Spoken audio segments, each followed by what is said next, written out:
So the Twilight Zone returns. Excuse my allergies, people. Yes, aka my Coke addiction. I seriously feel like shit. I have been out of it all damn day, but I did get to catch the first 2 Twilight Zone episodes that dropped today. And I also got to watch the new Into the Dark episode. I also watched Walking Dead season finale last night. So a lot of cool stuff is all dropped like really close together. Big fan of the Twilight Zone. I watched all the original series. I've watched some of the 80s, and I watched all of the 2000 Forest Whitaker show, and of course I saw the movie. When I had heard about this, it was kind of out of nowhere, and Jordan Peele definitely got a lot of attention and a lot of praise for one film, which is fine. I'm not the kind of person that's going to hate on him for having such success off of one movie. I know there's plenty of people online doing that, so I ain't going to be one of them. Good for him. But when I heard about this, it was like, oh, okay. I was just so excited that the Twilight Zone's coming back. Why not? Another anthology series that dips its toe into the horror genre. So yeah, please bring them on. So yeah, I checked out episode 1 and 2, so let's get into them. How did I like them so far? Where am I standing on the Twilight Zone show as it sits at the moment, 2 episodes deep? I am underwhelmed. I wasn't huge on this show so far. So I didn't really like the first episode much at all. And the second episode I thought was pretty good, and then the ending was pretty silly. So we'll stick to the first episode. So the first episode here is The Comedian, and it stars that dude from The Big Sick. I don't know what his name is. Here's my issue with this episode. So Jordan Peele, who is the host of the show, and I would assume the showrunner, I don't know. But he had a career in comedy, and he's had now a career in horror. Both have been extremely successful. This episode deals with comedy, and it deals with horror, and neither really lands at all. The comedy, not at all for me. I thought the comedy in this episode was terrible, and this is an episode called The Comedian. So there's a comedian, and he's bombing like every night on stage. He's not good at what he does.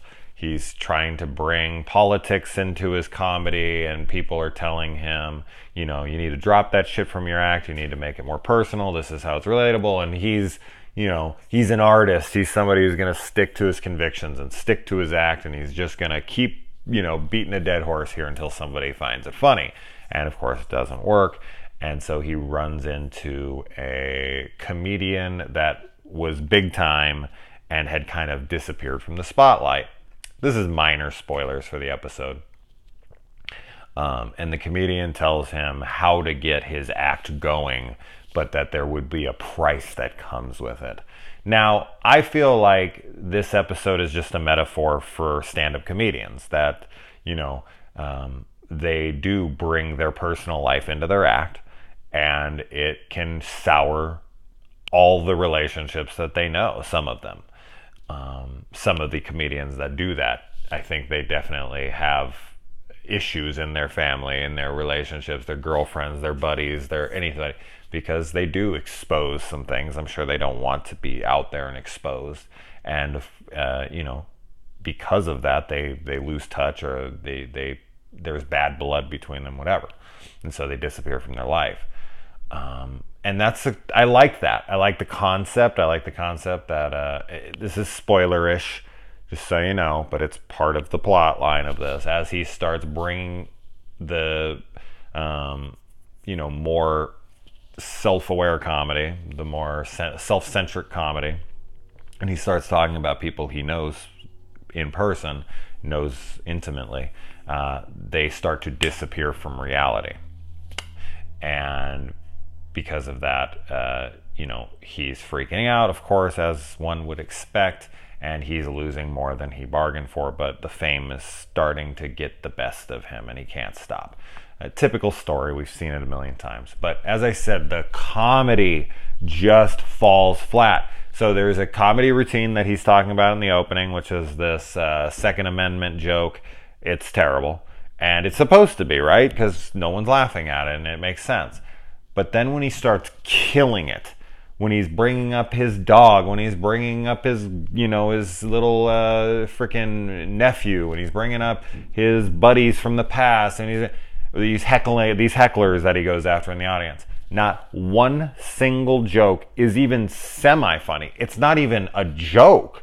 And that might be the point of the episode, but like you're selling your soul for jokes that aren't even really funny, and the crowd's you're killing the crowd, and he's like, oh my God, this shit's not even funny, but I'll take it. That would maybe work if his material beforehand was witty and smart and funny. But no one was laughing at it. If his Second Amendment joke was actually funny, and he had to sell out to say unfunny jokes, it would have worked. But because that's not funny, and this isn't funny, nothing is fucking funny, and this is an episode called The Comedian, and it's a guy who becomes a world famous comedian and makes everyone laugh, you would think one joke in this would land. And it just doesn't. Yes, darling, I'm in the middle of a review. Sorry. That's okay, sweetheart. I just want to get the caramel things. Come here. Come here. Come here.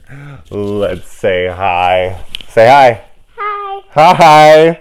So I'm talking about the Twilight Zone. No, nothing. Go get your stuff. I love you. Love you. Usually I would press stop and start over or edit that out, but I'm not gonna because it was adorable. But yeah, one thing that actually took me by surprise is that this show is R-rated, and there is a lot of cursing, the F word and whatnot, and I was very, very surprised by that because the original show, the 80s show, the 2000s show, the movie, they were all pretty PG. And so I feel like they're almost, shooting themselves in the foot a little bit with that, because this show should appeal to a wider audience. It's the Twilight Zone. It's a classic. It's something that, families can watch together. And I feel like a lot of people are going to be, turned off because of it. I'm fine with it, of course. I mean, make every fucking thing R-rated. I'm fine with it. I was just very surprised by that decision. But they did the same thing with the Star Trek Discovery, which I was surprised by when I was watching that. They say the F word on that, and I was like, oh my God. I thought the Quentin Tarantino Star Trek was going to be the first F word delivered in a Star Trek thing, but nope, they beat him to it. But yeah, it just... liked the concept. As I said, if I look at it as a metaphor and I look at it as the concept and whatnot, yeah, it's fine. But the delivery all over the place for me did not land. I did not care for this person. I did not care for his plight. I did not care for the comedy. I did not care for the tension, the drama, the horror, the everything. Just did not work. I didn't like the episode. So bad start right off the bat. Moving into the second episode, Nightmare at 30,000 feet, not 20,000 feet, because planes travel higher now, I guess. So we all know this story. If you're a fan of the Twilight Zone, you know the William Shatner one, and then the remake of it in the movie with John Lithgow. Both feature an alien creature thing on the wing, and he's freaking out, and he's trying to tell everyone in the plane. And that was what I was expecting. I was expecting a new take on that. And it is a new take, but it isn't on that. It is a man who's paranoid on a plane, but it is not about a monster on the wing. It is about a podcast that he finds in the seat in front of him, and he listens to it, and the mystery is unfolding, and it's saying all the things that are actually happening on the plane, and he's trying to warn everybody, and of course no one's listening to him. Adam Scott, right? Is that the name of this guy?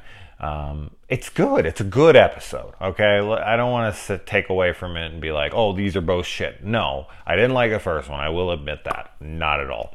But the second one I thought was really cool. It was intriguing. It was interesting. I really liked the twist on the story. I didn't want to see the same story play out for a third time.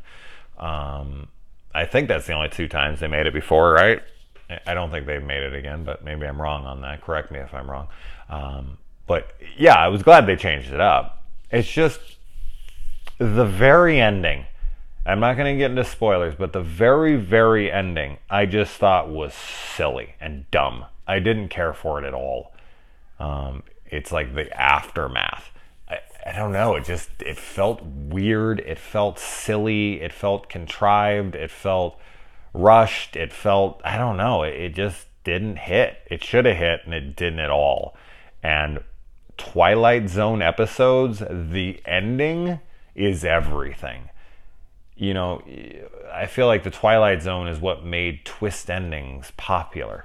I know there was twist endings before it, of course, but the twist ending, the M. Night Shyamalan twist ending type of thing really was I don't know. I feel like the Twilight Zone is responsible for that idea. As I said, I know it happened before the Twilight Zone, but it like popularized the twist ending. And so like the ending of Twilight Zone episodes was everything. It was the, oh shit, like he's got time enough at last. But, you know, I'm not going to give spoilers for old episodes in case you haven't seen them, but if you haven't, oh man, there's so many great episodes. I'd love to recover those, but there's way too many and I don't have the time anymore, unfortunately. But I do love this damn show, the original show. I really hope they pick this show up. I really hope that we see much better episodes to come, because out the gate, the first one, no from me. The second one didn't stick its landing. You know, pun intended, I guess. This retake on the Nightmare at 20,000, 30,000 feet. It was good. It was good, but rough landing. Other than that, yeah, I'm curious on what people think about this show. I have a feeling most people are going to just be outright, this is dog shit. I won't blame them, but I think that the second episode is much better than the first, and hopefully they'll continue to get better. Maybe we'll just have like a rough little start, and then it'll, you know, finish strong, and then hopefully we'll end on a high note, and we'll look forward to the next season. We'll see. Let me know what you guys think. Happy April Fool's Day to everyone. Adios.